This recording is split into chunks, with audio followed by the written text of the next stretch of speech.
Soil clay കൊണ്ടുണ്ടാക്കിയ flower pot success ആയ സ്ഥിതിക്ക് നമുക്ക് ഇന്ന് സോയിൽ ക്ലേ വെച്ച് തന്നെ ഒരു കാൻഡിൽ ഹോൾഡർ ഉണ്ടാക്കാം. ഒരു ഡോണറ്റ് ഷേപ്പിലുള്ള കാൻഡിൽ ഹോൾഡർ. അതാകുമ്പം കൂടുതലായിട്ടുള്ള കൊത്തുപണികളോ മിനുക്ക് പണികളോ ഒന്നും ആവശ്യമില്ല. മൊത്തത്തിലൊന്ന് ഉരുട്ടി പരത്തി സെന്ററിൽ ഒരു മാളം കൊണ്ട് വെച്ച് കഴിഞ്ഞാൽ നമ്മുടെ ഡോണറ്റ് കാൻഡിൽ ഹോൾഡർ ആയി എന്നൊക്കെയാണ് വിചാരിച്ച് ഞാൻ തുടങ്ങിയത്.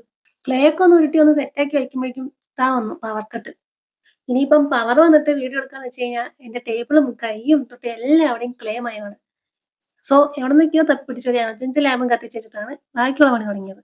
പിന്നെ നമ്മൾ ഈ സോയിൽ ക്ലേ ഒക്കെ വെച്ച് വർക്ക് ചെയ്യുമ്പം നമ്മുടെ കൈ ഒന്ന് ഡ്രൈ ആവാതെ ശ്രദ്ധിക്കണം കേട്ടോ.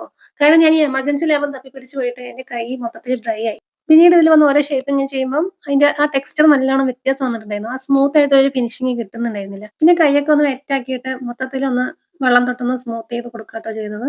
പിന്നെ നമ്മൾ ഉണ്ടാക്കുന്നത് ഒരു ഡോണറ്റ് ആണല്ലോ. അപ്പൊ ഡോണറ്റിന്റെ സിഗ്നേച്ചർ പാർട്ടായ ആ ക്രീം ഒഴുകി വരുന്ന ആ സംഭവം നമ്മൾ ക്ലേ ഒന്ന് റോൾ ചെയ്ത് പിന്നെ ഉള്ളിലേക്ക് ഒന്ന് ബ്ലെൻഡ് ചെയ്ത് എടുക്കാട്ടോ ചെയ്യുന്നത്.